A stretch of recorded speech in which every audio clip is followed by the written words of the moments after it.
Struggling to come up with a name for your clothing brand? Don't worry, these tips will sort you out.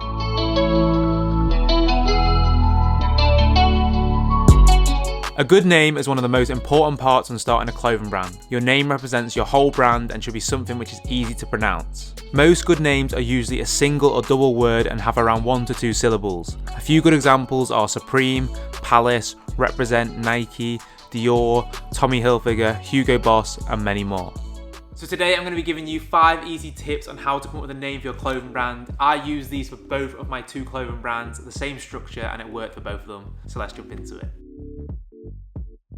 So step number 1, which is probably the most obvious, and that is brainstorming your ideas. Grab yourself a pen and paper or your laptop and start jotting down some things which have meaning to you or relatable to you. A few topics you can go off, such as like your name, where you're from, your nationality, your religion, your hobbies, but also make sure it goes aligned with your target audience. So if you're a streetwear brand, try and think of words that's kind of like a cool sounding and kind of relate to that whole like grungy kind of street style. If you're like a sportswear brand, kind of relate something, say you're a football brand, to your favorite football teams, etc. like that. And a minimal brand, try and think of something really simplistic because you want everything to be a really minimal design.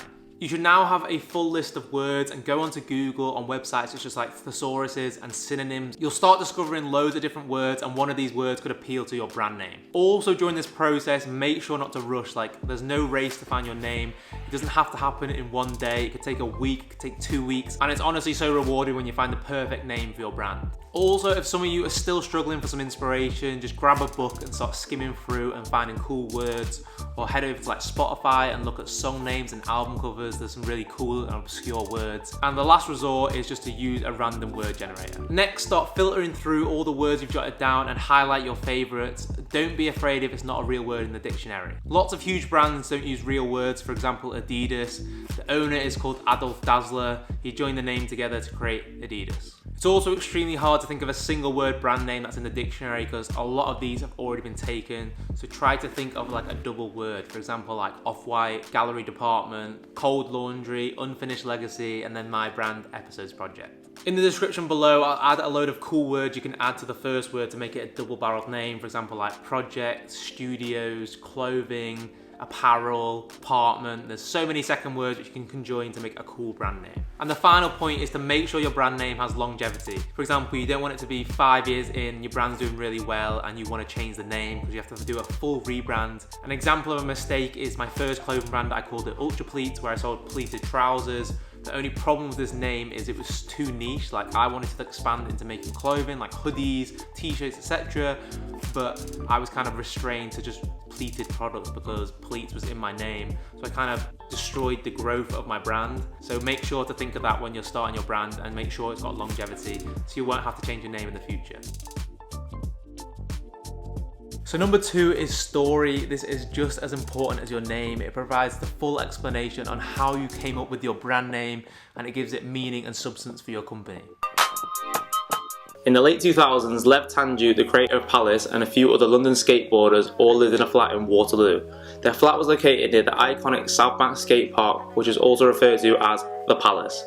The boys' regular appearance at the skate park made them known as the Palace Wayward Boys, so when Lev Tanju finally set up his skateboard brand, he named it Palace. Another example is the story behind my brand. It's called Episodes Project. The way me and Matt came up with the name is each drop we wanted to collaborate with different designers to create a new collection, so every single one is a different project, and then we thought, how can we number each different project? It is a new episode, like a new chapter. So we got episode 1, then we have episode 2, and then the next episode we bring out will be episode 3, and that's how we came up with the name Episodes Project. And as you can see, our story matches our brand name. Also, if your name doesn't sound that amazing, don't be disheartened. You can save it by having a good story and a good brand image. It can change people's perspectives. For example, Yeezy. Kanye's mentor Jay-Z had given himself the name J-Hove or Hove, derived from Jehovah, the Hebrew name for God.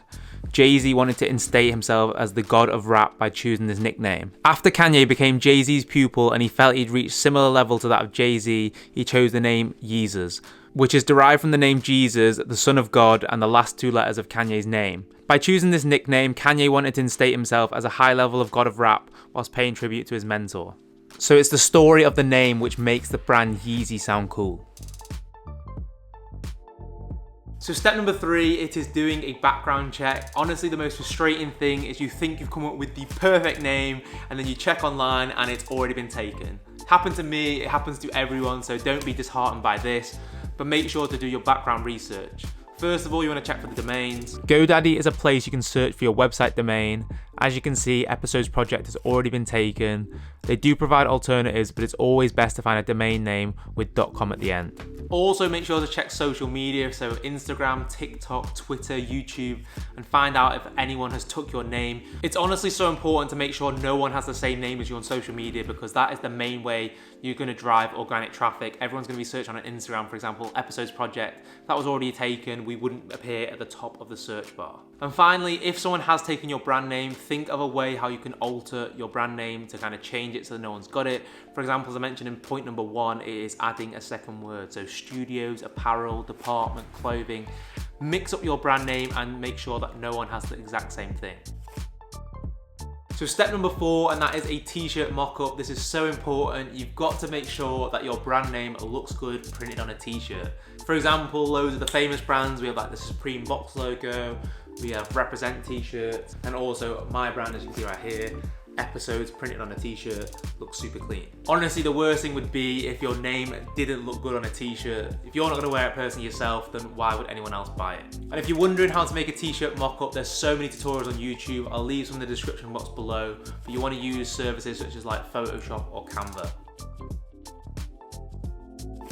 Step number 5, this is the final point, and that is getting feedback. Ask all your close friends, your families, your relatives, see what they honestly think of your brand name, but always try to aim for people who will actually give you honest, constructive criticism. You don't want your friends and family just saying, yeah, it sounds good, just because they don't want to hurt your feelings.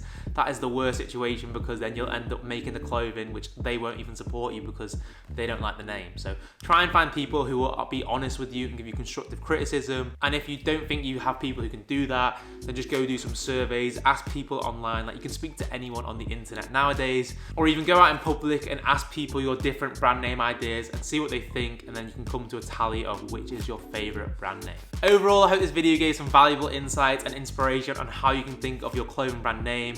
If this video did help, then make sure to give it a thumbs up, and also drop a comment on your brand names in the comment section down below. I want to go check them all out, and I can give you honest feedback if you're needing someone who can give you constructive criticism. Also, be sure to check out all my socials. My Instagram will be linked down below. I post daily on there, as well as my TikTok, vlogs, fashion videos, business videos, clothing brand videos. So make sure to go follow all of them. Have a nice day. I'll see you on the next one. Peace.